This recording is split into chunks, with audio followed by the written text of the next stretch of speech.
Yang kedua, tadi pagi saya bicara from camp to champ. Tadi pagi saya berbicara mengenai out from comfort zone.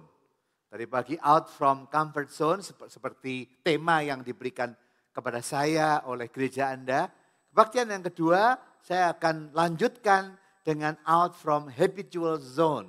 Ini juga dari gereja Anda, bagaimana kita menghadapi zona-zona yang seperti ini. Mari kita akan membaca Kisah Rasul 1 ayat 8, bacaan wajib untuk hari Pentakosta, Minggu Pentakosta. Enggak boleh lari dari sini. Kalau lari dari sini bukan khotbah Pentakosta itu ya. Tetapi kamu akan menerima kuasa kalau Roh Kudus turun ke atas kamu. Dan kamu akan menjadi saksiku di Yerusalem dan di seluruh Yudea dan Samaria dan sampai ke ujung bumi. Tetapi kamu akan menerima kuasa. Ini bukan soal mau atau tidak. Kalau Roh Kudus turun, kamu akan menerima kuasa. Jadi Pantekosta Sunday ini adalah hari menerima kuasa. Kalau Roh Kudus turun udah jadi. Jadi hari ini kalau engkau pulang hari Minggu, wah jangan nunggu minta ke apa turunnya Roh Kudus. Udah dan. Tapi yang penting kita itu menerima kuasa. Jadi di hari penerimaan kuasa. Hari kita receive power. Establish. Jadi kalau tadi pagi saya bilang, kalau kita lagi peran banyak yang RUPS bulan-bulan April, Mei ini RUPS. Waktu RUPS diketok, setuju begini-begini jadi direksi dari komisaris whatever. Waktu berlaku mulai selesai RUPS ini talk. Detik itu juga saya misalkan diangkat menjadi direksi atau saya diangkat menjadi pemimpin. Pada waktu setelah putus saya otomatis menerima kuasa. Jadi kalau menerima kuasa tiba-tiba ada setelah meeting itu anak buah saya, Pak Paulus ini ada project, ada begini. Pak ini ada, kita butuh budget untuk seperti itu. Sebelum meeting, kalau saya baru diangkat, oh nggak bisa. Udah selesai. Begitu saya diangkat, Roh Kudus turun menerima kuasa. Kuasa itu harus di-exercise. Kalau tidak di-exercise, kita nggak kerasa punya apa-apa. Makanya banyak orang Kristen kok rasanya biasa aja. Bukan salah yang ngasih kuasa. Sudah SK-nya jalan. Begitu datang, Pak ini ada budget seperti ini. Bapak bisa tanda tangan enggak? Oh enggak ya. Setelah diselesai, set, duit keluar. Budget approve. Tapi kalau kita enggak exercise, ya enggak bisa. Pak, ini Pak tanda tangan Pak, tunggu ya nanti ya. Tunggu ya nanti ya. Enggak akan bisa. Jadi banyak orang Kristen kelemahan kita bersama di akhir zaman ini adalah kita menerima kuasa pada waktu kita nggak exercise, kita nggak merasa sebagai orang Kristen yang punya kuasa. Karena apa? Ya tidak exercise. Jadi kayaknya waduh, kamu akan menerima kuasa. Dan tanda-tanda ini, Markus 16, 17, 18. Tanda-tanda ini akan menyertai orang-orang yang percaya. Orang yang menerima kuasa. Mereka akan mengusir setan-setan dalam namaku. Mereka akan berbicara bahasa baru. Mereka akan pegang ular. Dan sekalipun mereka minum racun maut, mereka tidak akan celaka. Dan mereka meletakkan tangan atas orang sakit. Dan orang akan sembuh. Amin. Amin. Siapa yang mau? Begitu pulang, anaknya sakit pusing. Udah bisa dekolkan belum? Antangin belum? Tolak angin belum? Oh ini bukan endorse ya. Ini direkam lupa. Ini ada ini. Tapi kembali nggak banyak kita nggak mengalami sesuatu yang dahsyat karena setelah kita menerima kuasa senang diurapi tanda tangan balik lagi ke yang lama. Makanya disebut habitual zone. Kebiasaan lama. Pertama kali masuk, maju, dipenuhi kuasa semangat. Tapi enggak ayat berikutnya. Dan kamu akan menjadi saksi bagiku. Di mana? Habit awal, habitual. Yerusalem, keluarga. Dan di seluruh Yudea. dan di Samaria.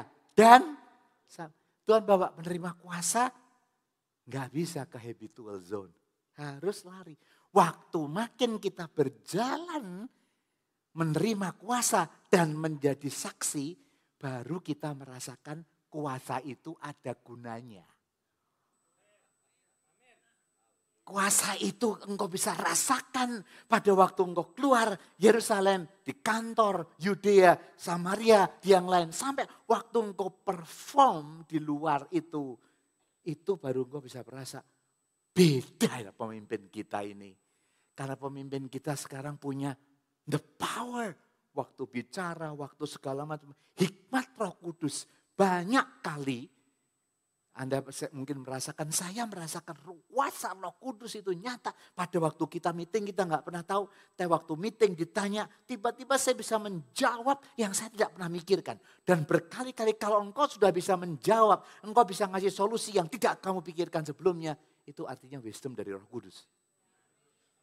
Makanya kita prepare itu penting. Tapi setiap sekali sebelum meeting saya berdoa, Tuhan tolong. Dan ditanya apapun, segala macam. Dia bisa keluar. Sampai saya kaget-kaget. Sambil ngomong saya kaget-kaget. Kok bisa seperti ini ya. Sampai akhirnya oke, jebret. Itu kuasa Roh Kudus. Dan ini pentingnya engkau keluar. Menerima kuasa keluar. Bukan hanya di Yerusalem dan di Yudea dan di Samaria dan. Makanya kita nggak bisa berhenti di camp. Kalau kita mau jadi champ, harus keluar dari habitual ini. Kalau saya biasa aja, sekarang ini yang lain udah enggak. Tapi mulai 8 Juni 2025, saya mau keluar dari habit saya yang lama. Sekedar ritual minggu ke gereja, setelah minggu ke gereja hari ini makan siang di mall, setelah itu selesai. Tapi sementara di mall, sementara diapain, kita bisa exercise enggak? Mall dimanapun itu adalah area kita untuk bersaksi. Area kita untuk perform miracle. Senin nanti kita di kantor. Waktu Anda mimpin di kantor. Kita prepare apa? Semua orang bilang, wah memang message-nya beda. Wah power-nya beda. Kalau anak buah kita, rekan bisnis kita, kolega kita, enggak merasakan apa-apa. Artinya kita hanya mengandalkan kemampuan kita. Dan ini Tuhan bilang, engkau tidak alone. Ada Roh Kudus, kan Roh itu memberi kita kuasa. Jadi kalau dia memberi, kita cuma menerima kuasa. Dan kalau ini terjadi, dimanapun saya merasakan hari-hari ini banyak sekali. Kalau kita meeting keputusan, tiba-tiba ditanya dan saya bisa jawab yang saya tidak pernah tahu sebelumnya. Gak pernah punya experience sebetulnya. Roh Kudus bukakan sampai engkau kaget. Kalau engkau tidak pernah kaget dengan yang kau putuskan, gak pernah kaget waktu engkau bicara, artinya engkau mengandalkan kekuatan sendiri. Kuncinya gampang kok. Begitu kita putusan, ada pertanyaan, tek. Waduh, saya merasa ini dari Roh Kudus luar biasa. Sampai saya bisa berpikir kayak gini, yang gak pikir sebelumnya. Nah ini pentingnya, makanya saya bilang Kisah Rasul ini kamu akan menerima kuasa luar biasa. Dan buktinya Kisah Rasul 2 ayat 1 sampai 4 saya potong-potong karena waktu. Ketika tiba hari Pentakosta, semua orang percaya berkumpul di suatu tempat. Tiba-tiba terdengarlah dari langit suatu bunyi seperti tiupan angin keras yang memenuhi seluruh rumah.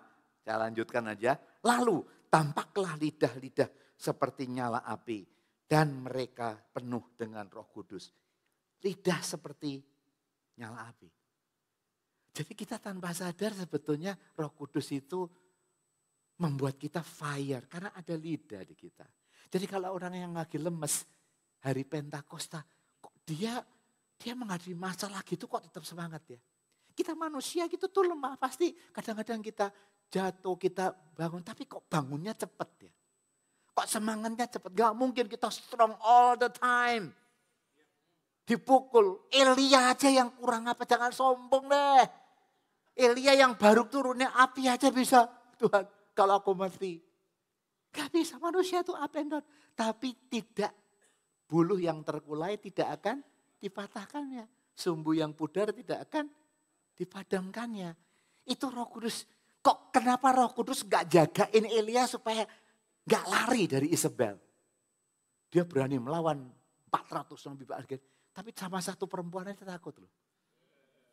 Jadi banyak suami-suami yang di rumah jadi kucing. Makanya kalau suami di rumah jadi kucing, di kantor dia galak. Itu kita tahu, di rumah jadi kucing dia. Pelampiasannya di kantor. Apa-apa nggak boleh, apa dia makan gini. Udah jangan makan itu, oh ya. Minum dulu, ini, cuci tangan dulu apa. Di rumah diatur gitu, kalau di kantor nggak usah pakai sekian, set aja. Nggak ada yang ngatur. Dari pelampiasannya, wah nggak cuci tangan, nggak apa semua. Di kantor dia, kalau kita lihat di kantor, oh di rumah banyak diatur. Ini nggak boleh, ini nggak boleh, ini nggak boleh, apa-apa nggak boleh. Ini jangan gini segala macam.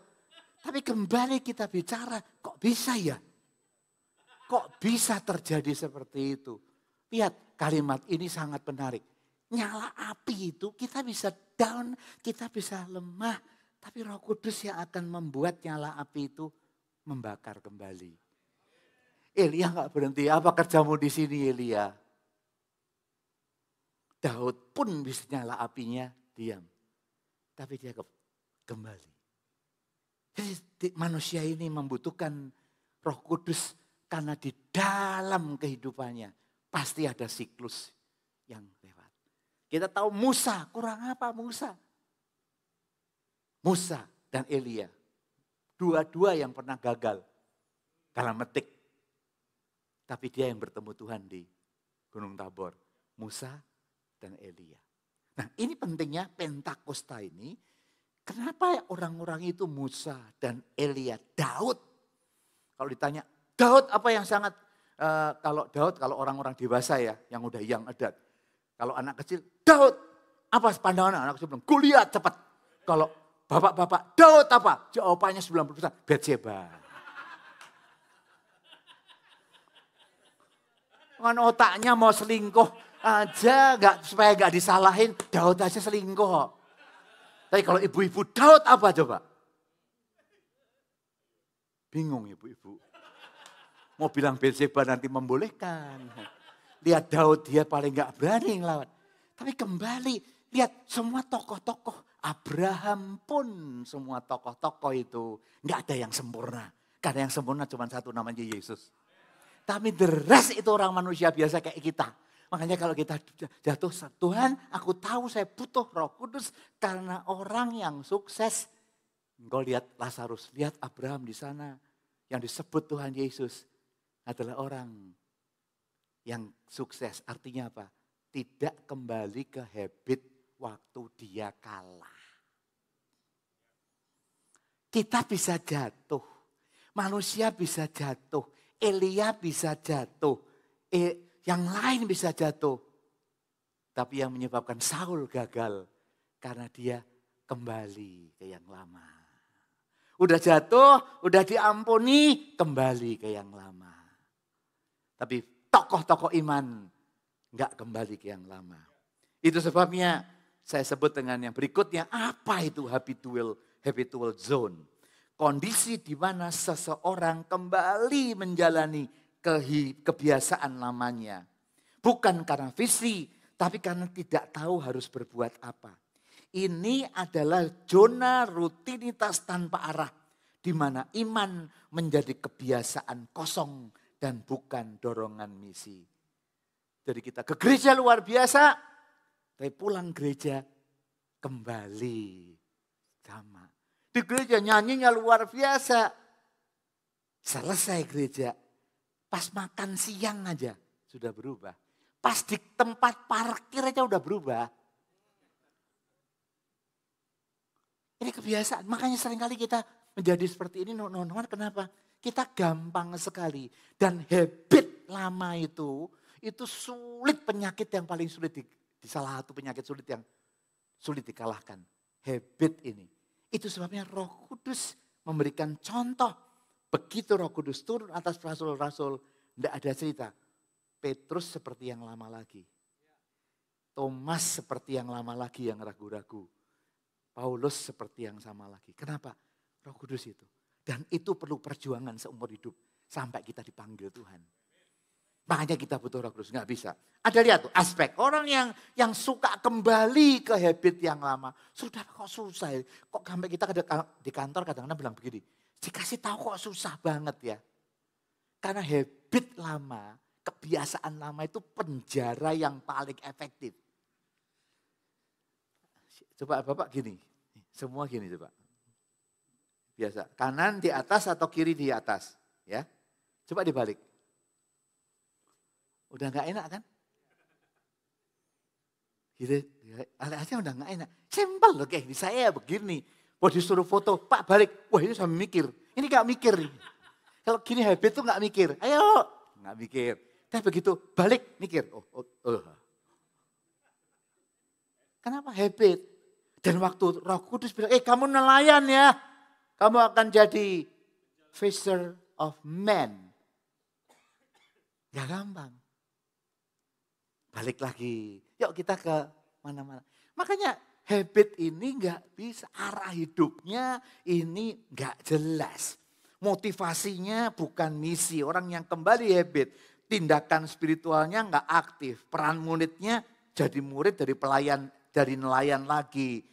Relasi dengan Yesus, nostalgia. Jadi kalau saya nggak bisa bahas ini nanti kelamaan. Tapi kembali habitual ini salah sulit sekali. Itu sebabnya kalau kita mau break habit kita. Rokok, apapun bangun, tidur siang. Selalu kalau kantor telat sehingga kita orang ini telatan. Ini sulit sekali kalau kita nggak punya satu semangat untuk merubah. Saya mau pindah. Kalau step by step sulit, saya mau pindah. Karena kalau mau pindah, itu baru bisa. Dan habit yang baru ini, makanya banyak 7 habit of highly effective people. Karena habit ini yang akan meng-create kita menjadi sesuatu yang baru. Next, mari kita akan lihat. Yang pertama, habit apa? Kenapa kok terjadi habit ini? Kenapa kok banyak orang kembali ke habit yang lama? Murid-muridnya sebelum kenaikan Roh Kudus. Sebelum turunnya Roh Kudus. Next. Bagaimana? Ada. Udah ketemu Yesus. Sudah merasakan Yesus. Dan mengerti kalau Yesus mati itu 3 hari cuman. Dan dia akan bangkit. Setelah bangkit selama 40 hari. Dia akan ketemu teman Yesus. Dan perjamuan kain sudah. Dia udah ngalami semua. Tapi pada waktu sebelum dia lihat. Aku tuh luar biasa loh, Yesus sudah melakukan. Tapi pada waktu teorinya dia nangkep, waktu mengalaminya. Yesus mati, dia udah bilang, pintu kunci. Orang Farisi bisa bunuh Yesus kayak gitu, apalagi sama kita. Langsung seakan-akan Yesus itu dilihat sebagai orang yang gagal. Karena mati. Dan dia tidak pernah ikut, tidak pernah ingat akan bangkit. Karena habitnya orang mati. Yang bisa menyembuhkan Yesus. Jadi kalau Yesus mati siapa? Yang bisa membangkitkan Yesus. Kalau Yesus mati yang membangkitkan siapa? Waktu itu dia gak ngerti konsep itu kan. Nah pada waktu itu dia takut. Orang yang punya ternyata mereka itu penakut ya bingung. Orang yang bersembunyi confused dan hiding, bingung dia pintu. Yang kemudian setelah bingung dia anxious dan doubting, gelisah dan ragu-ragu sebelum aku mencucukkan muka. Lihat murid-murid yang udah 3,5 tahun aja masih ragu-ragu. Murid-murid yang udah 3,5 tahun aja masih takut. Yang ketiga, missionless, murid yang 3,5 tahun aja, yuk kita nangkap ikan lagi. Dan dia merasa sebelum Tuhan berkata, Kisah 1 ayat 8 dia berkata, Tuhan maukah engkau pada masa ini memulihkan. Jadi masih nostalgianya, habitnya yang lama. Tuhan gak usah ke surga lah. Sama kita enak, kita aman, secure kalau Tuhan bersama saya. Udah dikasih tahu, dikotbahin panjang lebar selama 40 hari. Damai sejahteraku, aku akan berikan Yohanes 14 sebelum dia mati. Lebih baik aku datang pulang kepada Bapa. Karena kalau enggak pulang ada lebih berguna bagi aku. Bagi kamu kalau aku datang kepada Bapa karena Roh Kudus penghidup. Udah diterangin Yohanes 14 panjang lebar sebelum kematian. Tapi kadang-kadang knowledge ini enggak nyambung sama hati. Begitu cek habitnya, Tuhan maukah engkau pada masa ini memulihkan kerajaan buat Israel. Ini adalah situasi kalau kita berada di dalam camp. Dan inilah situasi manusia yang jujur. Tuhan, firman Tuhan itu firman yang paling jujur. Enggak kita anggap orang Kristen itu super-super kok. Orang Kristen ya kayak gini nih. Confused. Suka confused, suka hiding, suka anxious, gelisah, ragu. Kadang-kadang enggak punya misi hidup. Dan kadang-kadang enggak punya kuasa. Nah ini yang Tuhan bilang, sampai kapan lagi saya harus kumpul sama kamu? Sampai kapan lagi aku harus bersama dengan kamu? Dan di dalam kehidupan kita, camp ini yang membuat orang Kristen hidupnya tidak efektif, enggak berani maju karena dia di-camp oleh persoalan. Wong aku persoalan, aku belum benar kok Pak Paulus. Kamu ikut melayani yuk, melayani. Aku belum benar. Aku mikir, wah bisnisku belum benar. Kamu ikut kan, saya belum punya. Ini yang kita kadang-kadang di-camp sama iblis supaya kita enggak berani keluar. Karena dianggapnya iblis bilang, kalau kamu belum sempurna kok bisa di luar. Kamu belum beres kok hidupmu, kenapa bisa melayani? Kamu belum apa-apa. Tidak ada murid Yesus yang hidupnya sempurna. Disempurnakan justru waktu bersama dengan Yesus. Kalau semua sempurna, Tuhan pilih yang sempurna, gak ada film The Last Supper. Betul? Kalau film itu luar biasa, satu Yudas, satu Petrus. Kalau semua sempurna, gak ada yang keluar kalimat ragu-ragu kayak Thomas. Tapi Tuhan menunjukkan, I know engkau tidak perfect. I know engkau akan dipenjara oleh camp kamu ini. Tapi dari camp ini, saya ingin bawa engkau menjadi champ. Karena di dalam akulah proses hidupmu itu terjadi. Di dalam akulah engkau akan mengalami proses hidup ini.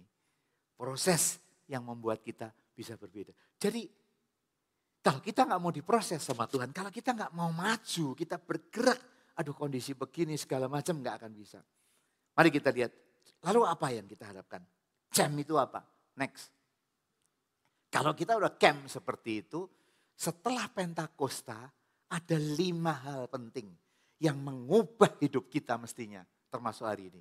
Yang pertama, call to be witnesses. Kita call, itu panggilan ketiga. Tadi pagi saya bicara panggilan kedua. Panggilan pertama untuk jadi murid. Panggilan kedua untuk bersaksi mewakili Yesus waktu Yesus masih ada. Dan sekarang ini panggilan ketiga, the third calling. Ada 3 kali. Dan panggilan ketiga tanpa Yesus. Yang kau jadi saksi bagiku. Panggilan kedua bersama Yesus kau jadi saksi. Engkau di depan ya. Engkau duluan di kota yang saya mau pergi. Engkau duluan. Nanti saya berikutnya. Panggilan pertama panggilan kepada semua orang. Kepada Petrus, kepada yang lain yang belum tahu. Tapi yang panggilan ketiga itu menarik. Called untuk menjadi saksi. Saksi bagiku. Bagaimana kita bisa menjadi saksi kalau kita nggak merasakan Yesus? Engkau tidak mungkin jadi saksi yang efektif kalau engkau tidak merasakan keberesnya bersama dengan Tuhan, problemnya. Saksi itu harus mengalami efektif. Betul? Nah untuk mengalami artinya kita harus mengalami problem. Kalau nggak ada problem, nggak ada mujizat, kita mau saksi apa? Makanya Petrus itu yang dipilih. Apakah engkau mengasihi aku? Karena yang ngerti kasih sebenarnya dibandingkan murid-murid yang lain, Petrus. Dia 3 kali loh pengkhianat. Dan waktu dia dipanggil Petrus, apakah engkau mengasihi aku lebih dari yang lain ini? Dia tahu dia orang gagal. Dia tahu dia sombong. Dia tahu siapa dia. And yet Tuhan bilang, apakah kau mengasihi aku? Yes. Dan kalimat yang mengubah Petrus adalah kalimat berikutnya. Gembalakanlah domba-dombaku. Waktu kalimat itu muncul, kalau buat saya, wow. From orang yang gagal. Tapi Tuhan Yesus berkata, gembalakanlah domba-dombaku. Jadi kembali called, setiap kita di called sesuai dengan panggilan kita masing-masing. Ada yang di-call di marketplace, ada yang di-call di rumah tangga, ada yang di-call pelayanan penuh ministry, ada yang di-call, kita semua call. Tapi semua kita punya panggilan khusus. Kalau kita tahu ini panggilannya Tuhan, bukan panggilannya diri kita sendiri. Yang kedua, kalau called kita sebagai saksi, akan di-empower. Siapa yang meng-empower? Siapa yang memberikan power? Siapa yang memberdayakan kita? Holy Spirit.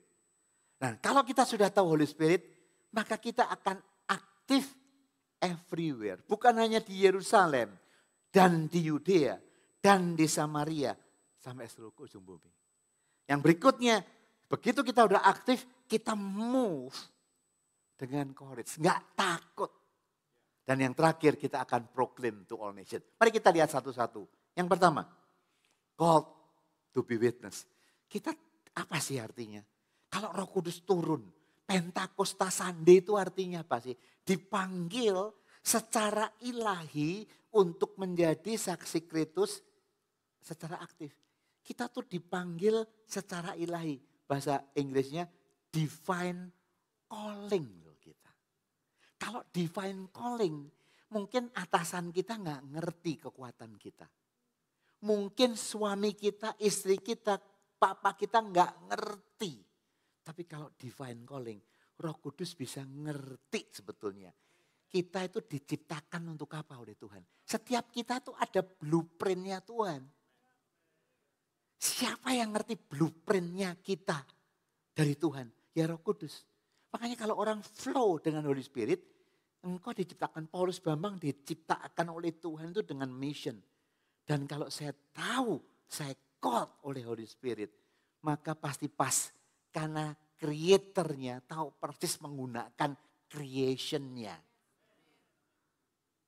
Tapi kalau creation mau coba-coba jadi creator, jatuh bangun. Kok saya bisnisnya jatuh lagi, bangun lagi, jatuh lagi, bangun lagi, jatuh lagi. Banyak sekali. Sampai dia bingung. Kenapa? Pertanyaan saya, apakah engkau sama-sama in the same wavelength dengan your creator enggak? Nah ini yang kembali. Kisah para Rasul 8 itu luar biasa. Kamu akan menerima swaksa. Kamu akan jadi saksi. Jadi kalau kita saksi ada divine calling. Every one of us gak ada yang gak punya divine calling. Untuk jadi saksi. Dengan cara jangan anggap jadi saksi terus khotbah. Jadi saksi harus jadi pemain musik. No. Jadi saksi dimanapun kita berada. Dengan cara apapun. Setiap kita punya divine calling. Walaupun kau ibu rumah tangga punya divine calling. Kesaksian yang kuat bukan hanya dari perkataan, tapi dari kuasa dan ketaguhan. Lihat, saya bikin quote ini. You were not safe to sit. You were safe to be sent. Engkau diurapi, engkau diselamatkan bukan untuk duduk diam. Untuk siap diutus sama Tuhan. Kekristenan adalah send, dari saksi. Di kantor, dimanapun. Begitu kita menyadari, saya diselamatkan bukan untuk duduk diam. Menikmati keselamatan itu. Tapi saya diselamatkan untuk saya jadi saksi. Dengan caranya yang Tuhan gerakkan. Oh Paulus saya gak bisa ngomong. Gak perlu ngomong kok. Zaman sekarang kesaksian gak perlu ngomong. Yang penting kau punya 2 jempol is more than enough. Ngomong banyak salah. Jempol ini penting. Send, GKI Slide of the Nation, Paulus Bambang, thread kepada teman-teman. Hanya sekedar thread, Leonidas Syamsuri, thread, ini ada khotbah bagus nih, Pak Leo di sini, thread. Anda bisa lakukan kok. Ini ada mesbah bagus, mesbah doa, thread, doa pagi, thread. Kita bisa bersaksi dengan cara itu.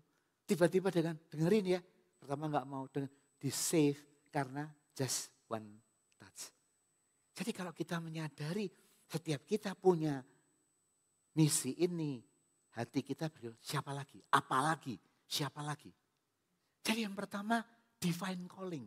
Jangan sampai kita berasa kita ini biasa aja, enggak. Every one of us punya divine calling. Saya punya divine calling. Yang paling enggak enak adalah kita punya, di hadapan Tuhan punya 5 talenta, tapi kita mengerjakan kayak 2 talenta. Paling gak enak kita dikasih udah 5, 10, setelah dapat 10, 5 semangat, dapat 10 semangat. Terus mulai lemes. Makanya mempertahankan itu sulit. mempertahankan yang kau punya kemampuan banyak, 5 tambah 5, 10 lebih sulit. Karena 10 harus menghasilkan 10 lagi. Setiap kita punya divine calling. Jadi kalau saya 5, ya sudah kerjakan 5. Kok ini bisa apa-apa? Bisa nyanyi, bisa ini, bisa ini, bisa ini. Dia lebih stres daripada yang cuma bisa 1. Doa. Yang lain susah. Tapi kalau dia doa loh Pak, orang ini loh Pak. Saya itu kalau doa ya Pak Paulus ya, bisa sejam 2 jam aja, 6 jam saya berdoa. Ada 2 ibu yang saya melayani, owners dia. Sekarang waduh kalau udah rapat, Pak Paulus rapat cepet aja Paulus, keputusan cepet aja. Saya percaya udah ya. Kenapa? Mau doa, rugi saya kalau meeting lama-lama. Saya bilang loh, ini bisnis triliunan nih. Ini kan Anda yang harus mutusin. Ya mutusin cepat, Bapak kan usul. Yes. Udah untuk apa? Supaya jangan ngurangin waktu doa saya. Dan everyday ada yang 6 hours to pray. Jangan main-main. Itu yang membuat perusahaan kuat. Kalau ada orang pray. Divine calling, semua orang punya divine. Jangan sampai hidup kita kehilangan divine calling ini. Divine calling tidak selalu bentuknya Marta. Divine calling bisa bentuknya Maria. Yang kedua, call. Yang kedua, lihat, kita nggak bisa hanya call to be witness tanpa Holy Spirit. Harus digerakkan dan dipenuhi oleh Roh Kudus, bukan kemampuan sendiri. Maka penuhlah mereka dengan Roh Kudus dan mereka mulai berkata-kata dalam bahasa lain. Bahasa lain bukan soal glosolali, tapi bahasa lain pada waktu kita di bisnis, kita bicara bahasa yang lain. Yang lain bilang, wah suap aja, sikat aja, segala macam. Enggak lah. Yang lain bilang, gini aja. Enggak lah. Bahasa lain di bisnis kita, buat orang bilang, kok kamu bahasamu lain ya? How to attack the business, how to attract people, how to conquer the competition. Kok lain? Yang lain tuh menghalalkan segala cara lah. Pokoknya beres segala macam. No. Karena kita digerakkan bukan hanya oleh kemampuan. Digerakkan oleh Roh Kudus. Ini sangat penting, maka kita akan bicara bahasa lain. Jadi kalau kita bukti Pantekosta, Sunday, kalau kita di bisnis masih sama. Setelah hari ini, besok di kantor, sikat aja. Udahlah, soal kayak gini. Sama karyawan, dia gak masuk 3 hari, udahlah PHK aja lah. Potong ini semua. Kita melakukan yang sama dengan cara gitu. Udahlah. Jangan mikir, jangan terlalu pakai hati lah kalau sama karyawan. Kalau kamu hati karyawan repot. Bisnis gak bisa di-manage pakai hati. Kita pakai kepala, udahlah. Begitu tidak punya bahasa yang baru, orang di bawah gak pernah merasakan apa artinya Pantekosta Sunday. Tapi kalau dibalik, ada masalah. How we deal dengan people kita beda, dengan partner kita harus punya bahasa baru. Kuasa yang mengubah dunia lahir dari keintiman dengan Roh Kudus. Kuncinya Holy Spirit itu adalah intim. Gak ada orang yang dipenuhi Roh Kudus malas. Gak ada orang yang dipenuhi Roh Kudus sembarangan. Orang yang dipenuhi Roh Kudus tanda. Bukan hanya bahasa lidah, tanda orang yang dipenuhi Roh Kudus intim. Seneng kalau doa. Kantor gak cepet-cepet. Saya biasakan benar, sekretaris saya tahu kemarin pas surprise birthday ada sopir saya diajak istri saya untuk bersaksi. Apa yang kamu lakukan? Pak Paulus di mobil berdoa. Sampai di kantor dia kan bawain tas. Begitu agak telat dikit dia mesti berdoa. Saya mesti nunggu di depan untuk dia doa. Kenapa kalau saya berdoa? Karena saya tahu persis. Tuhan hari ini masalah-masalah saya nggak tahu nih sekian banyak. Attack apa nggak pernah tahu. Segala macam gak tahu. Berapa banyak yang saya harus kerjain gak tahu. Intim dengan Roh Kudus. Tuhan berikan hikmat. Dan ini yang menjadi sayang, cinta. Doa itu jadi kebutuhan. The Holy Spirit doesn't just fill you. Roh Kudus tidak hanya memenuhi kita. He fuels your mission. Dia membakar misi kita. Ada semangat. Kenapa kok seperti itu? Kalau kita nggak ada semangat terhadap orang-orang yang belum diselamatkan, kepada orang-orang yang di luar nggak ada semangat, artinya kembali mungkin Roh Kudus lagi tidur Karena Roh Kudus zaman sekarang bukan out, turun. Kayak Simpson kan. Maka berkuasalah Tuhan, singa di ini, out. Ini. Zaman sekarang Roh Kudus ada. Yang beda, tidur dikasih kesempatan kita yang take care atau tidak. Roh Kudus ada. How you activate Roh Kudus jadi your guide. Ini yang paling penting. Yang ketiga, lihat tuh. Aktif. Orang yang berada di dalam zona bersama dengan Roh Kudus nggak mungkin jadi pasif disciple.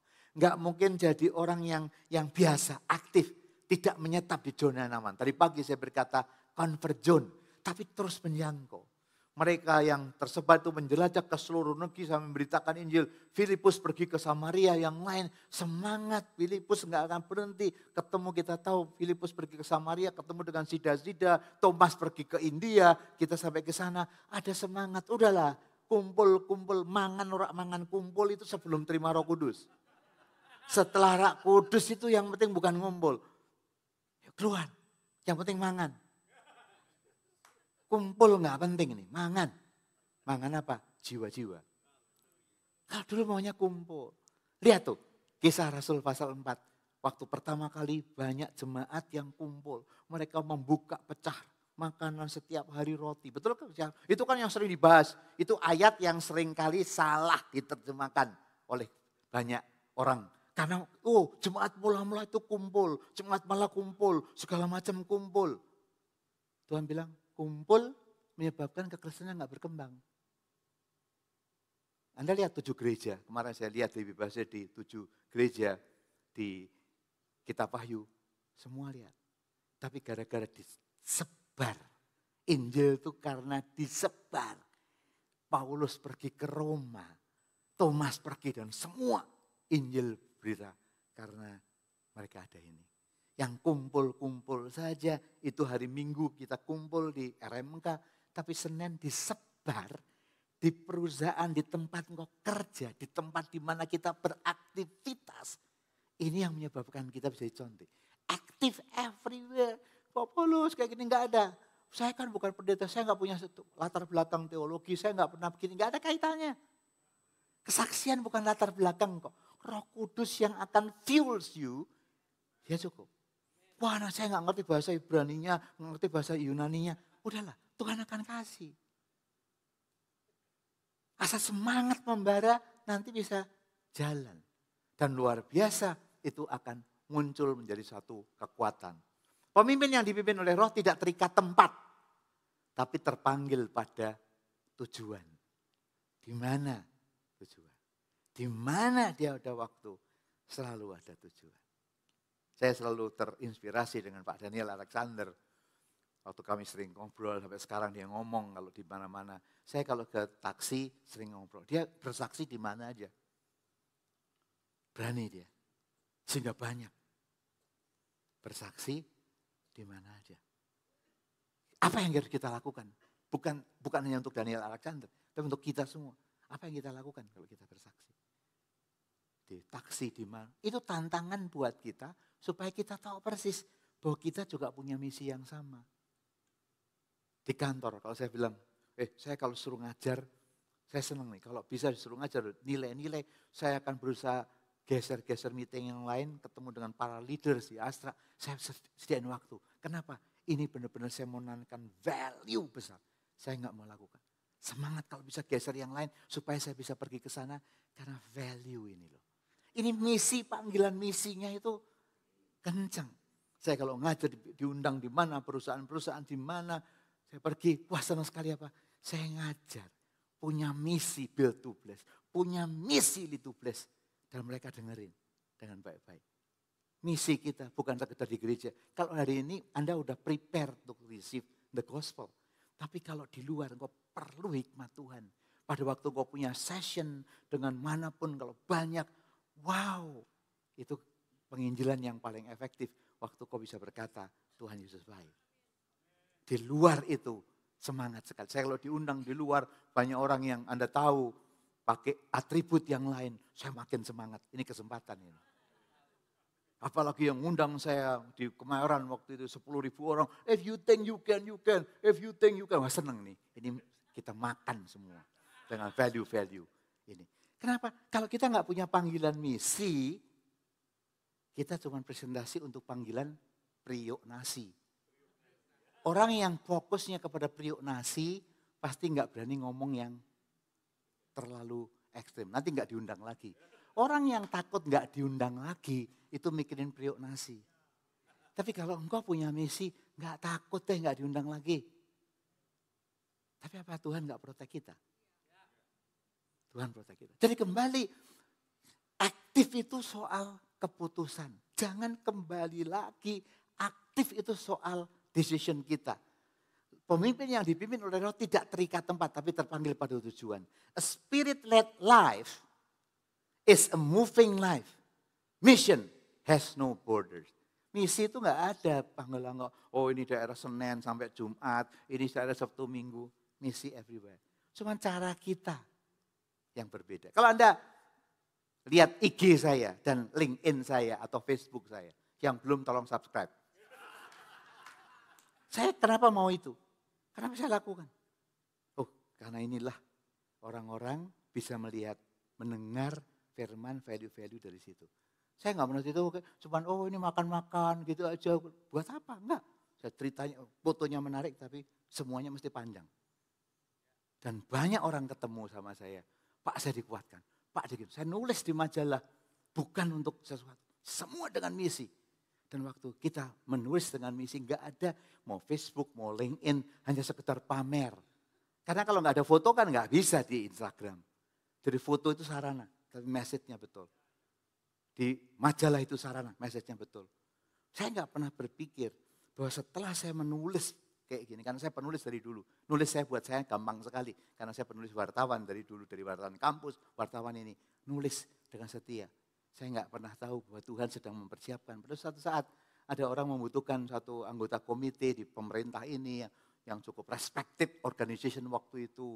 Luar biasa, dia butuh orang yang mengerti soal HRD. Tiba-tiba dia orang hubungin saya nggak kenal Bapak nggak kenal saya kenal Bapak. Dari mana? Saya adalah fans Bapak di majalah SWA. Saya selalu baca tulisan Bapak di majalah SWA. Oh ya? Oh ya, Bapak bisa join ke sini nggak? Ah enggak, saya nggak ada waktu kayak gini. Udahlah Pak tolongin. Kalau mau cuma Selasa pagi, saya cuma bisa Selasa pagi ya. Yang lain saya nggak mau. Oke Pak bilang, dibawa. Dibawa ke sama Menteri Sekretaris Negara, dibawa ke dua menteri. Oh saya kenal ini. Dan bisa. Waktu diwawancara Fit and Prosper, dari mana? Hanya karena tulisan. Active is everywhere, kadang-kadang kita nggak pernah tahu. Sampai hari ini kita iya. Karena apa? Kita tahu. Roh Kudus ini nggak main-main, no borders kok. Saya baru menyadari setiap yang kita lakukan, apa yang kita tulis, apa itu pasti punya impact. Dan impact itu kadang-kadang kita nggak pernah predik, nggak pernah tahu impactnya apa. Karena kalau Roh Kudus memberi, kadang-kadang kita surprise. Tuhan itu yang tahu, kamu nulis ini ya, kamu nulis ini ya, kamu kayak gini ya, kamu lakukan kayak gini ya. Kamu nulis di LinkedIn kayak gini ya. Tiba-tiba ada orang yang dekat, Pak bisa masuk nggak? Kamu ceramah kayak gini ya. Waktu kita ceramah dengan mission, soal inovasi, begini inovasi ini. Engkau bisa inovasi terbatas. Saya selalu bilangin, inovasi kamu terhadap your skill, your knowledge, your understanding, itu selesai. Tapi kalau inovasi Anda berdasarkan wisdom and revelation, banyak. Dan waktu saya ceritain banyak inovasi, bagaimana inovasi yang berdasarkan wisdom and revelation, selesai. Ada satu peserta yang bukan seagama kita justru, dia mengundang di kantornya. Pak, sharing mengenai itu ya. Wah, di kantor untuk para manajer. Saya mau sharing mission itu aktivitas kita in everywhere. Nah, waktu saya mulai ceramah, udah selesai. Pak, pimpinan saya, presidir saya mau ketemu sama Bapak. Mau second lagi. Oh boleh. Kita ngobrol, singkat cerita, langsung klik. Tidak seagama sama kita. Langsung klik. Pak, kita talk show bersama. Talk show, cerita. Temanya apa? Tapi waktu ditanya, Bapak kok bisa kayak gini? Malah kesaksian. Jadi dia diem aja.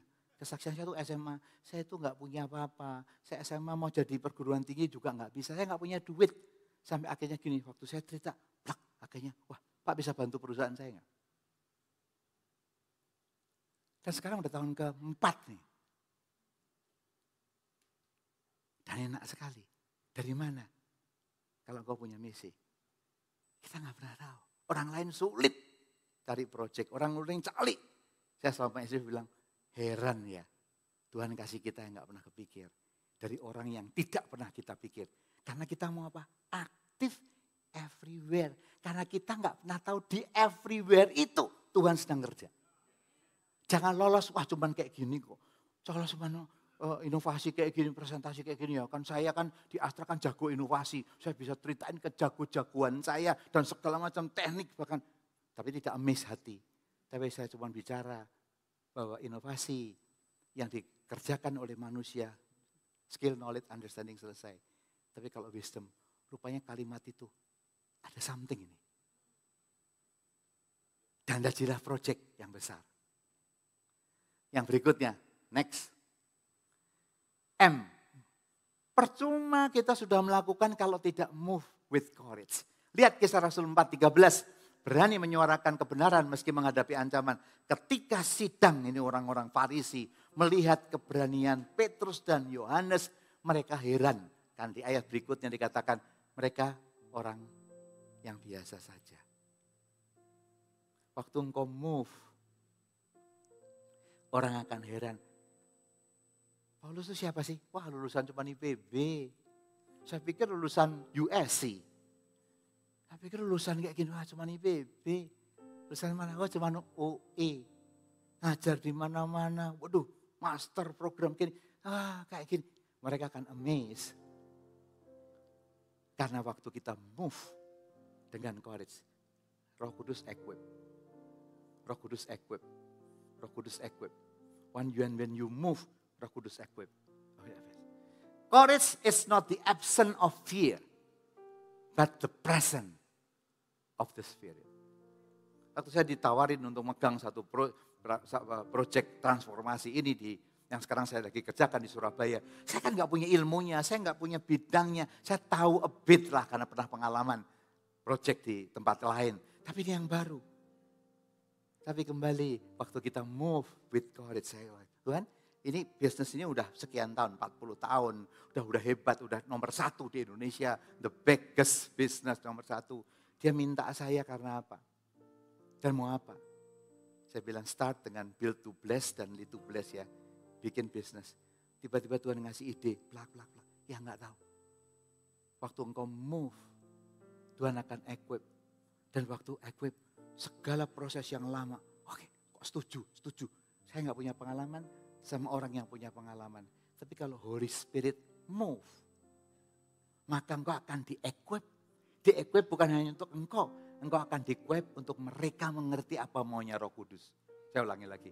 Kalau engkau move dengan Spirit, bukan hanya engkau yang di-equip, tapi mereka, Roh Kudus akan meng-equip para orang-orang itu. Untuk mereka move sesuai dengan move-nya Roh Kudus. Sehingga kita kayaknya sejalan. Bukan karena kita bisa convince, no. Karena Roh Kudus. Terakhir, karena waktu. Next, proclaim to all nation. Memberitakan kerajaan Allah dan mengajarkan tentang Tuhan Yesus Kristus dengan terus terang dan tanpa rintangan. Kisah 28. Pemimpin rohani tidak berhenti sampai seluruh bumi mendengarkan kabar baik. If Jesus died for the whole world, we must not stop short of it. Artinya kalau Tuhan mengabarkan sampai seluruh dunia, kita jangan hanya di keluarga kita aja. Jangan hanya di tempat yang kita kenal. Tuhan akan terus bawa ke tempat yang luar biasa. Saya nggak pernah berpikir, saya nggak pernah sekolah teologi, saya nggak pernah belajar bahasa Inggris. Tuhan kasih kesempatan saya untuk pelayanan di negara-negara yang saya harus khotbah bahasa Inggris. Kalau bisnis bahasa Inggris lebih gampang. Tapi khotbah bahasa Inggris itu nggak mudah. Tapi Tuhan kau pimpin ya. Tuhan akan equip kita dengan sesuatu yang luar biasa. Kalau kita mau. Jadi kita tahu persis kita nggak bisa. Terakhir, jadi kalau kita lihat ini ada 2 yang harus kita tahu. Next. Camp. Kita bisa berhenti di Pantai Costa Sandi di camp ini. terus confused, terus anxious, terus capek, terus waduh. Setiap kita kalau punya masalah kayak Elia, kita juga bisa berhenti di Elia. Tuhan, kok kayak mau mati aja rasanya. Atau kita mau pergi ke tempat yang lain. Cukup, Petrus cukup. Jangan sampai kayak Yudas Iskariot, pergi. Dan kalau ini menjadi misi kita, next. Ini kalimat yang menarik. Fear, ketakutan, locks the door in camp. Ketakutan membuat kita, udahlah kamu biasa. Kan kamu belum beres kan, kamu belum bagus kan, kamu belum sempurna, kamu masih banyak masalah kok. Wong di rumahmu aja banyak masalah, di perusahaanmu masih banyak lah, segala macam kok lock. Kenapa fear? Karena iblis selalu tunjukkan fear-nya, kamu tuh belum apa-apa. Gak bisa. But when the spirit come, yang dari luar, lawan fear, champion rise. Champ bangkit. Doors open. And the gospel runs to the end of the earth. Dan Injil berlari. Kuncinya adalah kita bisa enggak? Enggak mudah. Hidupku mengenapi firman-Mu, pemain musik. Tanda mujizat sertai tiap langkahku. Mari kita bangkit berdiri. Kau bersamaku, di dalamku, jadi bukti kebesaran-Mu. Hidupku menggenapi firman-Mu. Tanda mujizat terjadi tiap langkahku. Kau bersamaku, di dalamku, jadi bukti kebesaran-Mu. Hidupku Menggenapi firman-Mu. Divine calling, saudara. Tanda mujizat sertai Power. tiap The power from heaven. Kau bersama Yesus bersama kita. Roh Kudus bersama kita. Jadi bukti kebesaran. Sekali lagi nyanyikan. Oh, hidupku menggenapi firman-Mu. Tanda mujizat terjadi tiap langkahku. Kau bersamaku, di dalamku, jadi bukti kebesaran-Mu. Biarlah lagu ini kita nyanyikan dengan keyakinan kita. Hidupku Tuhan, jangan hidup orang lain. Jangan hidup someone else. Tapi biarlah hidupku bisa mengenapi firman-Mu. Tanda mujizat itu loh Tuhan, sertai setiap langkahku. Karena Engkau bersamaku dan ada di dalamku. Ini yang menjadi doa kita. Kalau ini menjadi doa kita, kita udah keluar dari camp. Karena kita mau jadi champ. Hanya orang yang mau jadi champ bisa berkata, gak bisa. Saya gak bisa cara kembali ke tempat yang lama.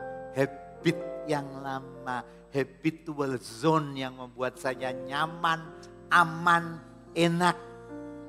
Habit kebiasaan lama saya seenaknya gak bisa. Saya harus punya new habit of a champ. Bukan old habit of a camper. Tapi as a champion. Dan kuncinya champion gak bisa kalau kita sendiri. Hanya Roh Kudus yang bisa mengubah kita. No way kita try to change our habit. Hanya Tuhan. Habit yang diubah sama Tuhan akan sustain. Tapi habit yang diubah manusia bisa jatuh bangun, jatuh bangun, jatuh bangun. Hidupku menggenapi firman-Mu. tanda mujizat sertai tiap langkahku. Kau bersamaku, di dalamku,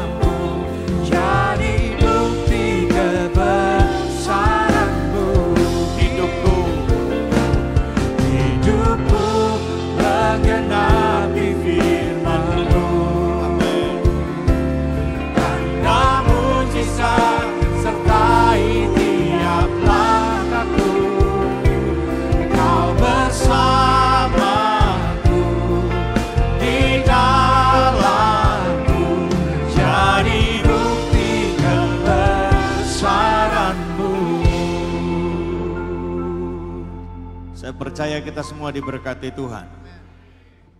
Mari kita ucapkan terima kasih untuk hambanya. Pak Paulus Bambang, terima kasih banyak untuk pelayanan firman saat ini.